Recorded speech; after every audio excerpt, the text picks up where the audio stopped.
Okay, cool. It looks like we are live. What is going on, everyone? I hope everybody's having a great practice Friday.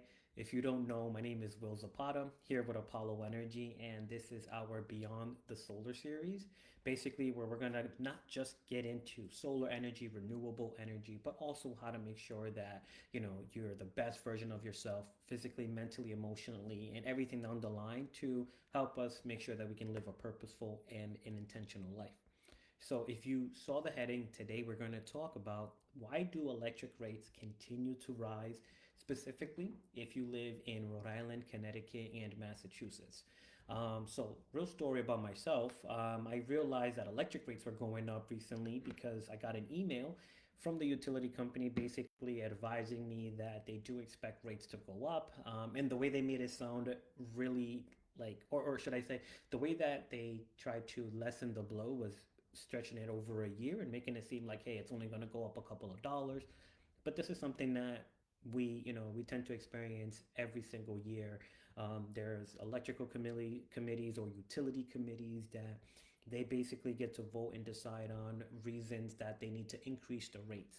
Now, if you probably don't know by now, but one of the reasons why here in Rhode Island, Massachusetts, and Connecticut, we tend to see an increase in our electric rates specifically is because the way that we tend to get power. For the most part, here in this part of the country, it's not like we have many natural resources in many ways to generate electricity or generate power. That's why renewable has become such a big, push here in Massachusetts, Rhode Island, and Connecticut because it's for a way for there to be some sort of utility independence. But obviously that doesn't happen right away, and it's super tough, especially when you're dealing with in a utility company or an infrastructure that is old as time itself, right? a little gist there, but basically the first reason why utility rates tend to go up, it's the way that we get power. We have to bring in power, especially because we rely a lot on natural gas. That has to travel distance. That has to it loses efficiency by the time it gets to you, and we don't control what happens outside of our country or basically our states. We're going to keep it specifically to the states. And when there's volatility, whether it happens in outside of the world, when it happens to the cost of like transportation going up, we as the families experience that as well. And that's why I always urge families to look for ways that they can get more control over their utility, because essentially when things that are out of our control, like natural gas, cost of gasoline, cost of transportation, cost of inflation happens, that usually gets passed down the line to us that are the consumers. And when you're dealing with something like the utility company here in the Northeast, where there's not a lot of competition, you're basically down to one or two utility companies. There's real no incentive for them to have to really compete with prices or have to really do what's in the best interest of the consumer. So, reason number two why your electric rates go up here in the Northeast, it's because of the old infrastructure. We talked about the utility company being super old, right? And when things start to fall apart, when they start to crumble, and I'm gonna also include a part of mismanagement of funds, right? We've never seen government deal with funds too well, right? If they did, we wouldn't be in the situation that we're in now. But basically, the infrastructure is old. Whenever things need to get repaired, whenever people need to go out there to work on it, whenever they need to make some changes, because of just the cost of living increasing, that's also going to be a cost that we're going to see in our utility bills. That's going to get passed down to the consumer.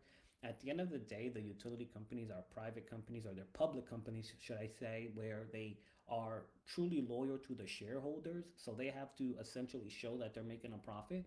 And as more and more people seek alternative options, and it's not like, you know, we're having a boom of population and people living independently, right? Because just the cost of living is so high, they have to be able to make up those margins somewhere, right? Whether it's increasing our prices, they can try to find new customers, but it's just not going to happen. And the easiest way to make sure that they're profitable, that they can pay, for the infrastructure, because who truly knows where the funds goes, especially when you're the only sheriff in town, nobody can challenge you. So it's really an old infrastructure system, and when those things go down, we have to find a reason to basically upgrade it, right? And The other thing is that, uh, you know, the third reason why our electric rates go up is it's going to go down to they're always looking for a way to adjust the rates, right?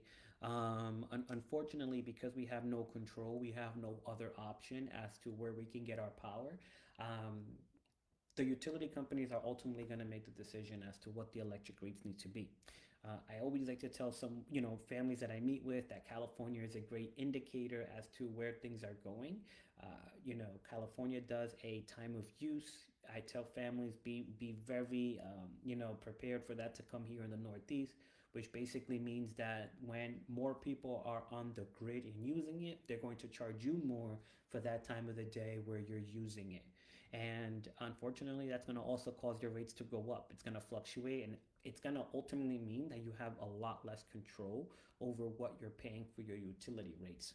Now, on the positive side, or should I say, kind of switching it over to what are some of the things that we can do to control it, right? Because obviously there are things outside of our control, but then again, there are things that we can do, right, to eliminate or alleviate the, the rising cost of electricity and other utilities. And the first one is just being mindful as to how much, power you're using, how much water you're using, how much heat, how much electricity. Uh, it's going to come to a point where we may have to make some very simple sacrifices. Maybe you have an extra layer of clothing. Maybe you insulate your home very well, so that way you can make use of all the electricity or heating or gas that you're using. When it comes to water, you be more specific or more strategic as to how we shower.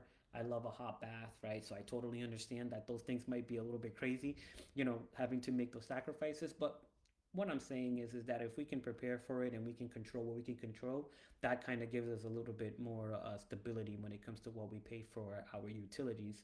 The other thing is using technology that can help us be more efficient, whether it's smarter thermostats or energy efficient appliances, things that we can ultimately use to help us reduce the cost of electricity and the cost of the utilities continuing to go up. So at the end of the day, the best thing that we can do is be mindful of what we need, right? See where, even if it's small cuts, right? Even if it's like, hey, I don't leave all the lights on, even if it's I unplug things when I'm not using them.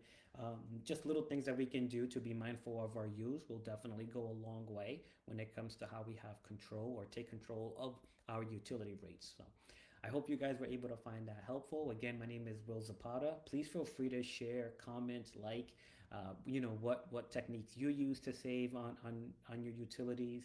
How crazy have your utilities gone up, and what solutions are you looking, as we go into the new year. So thank you so much, and everyone have a great day.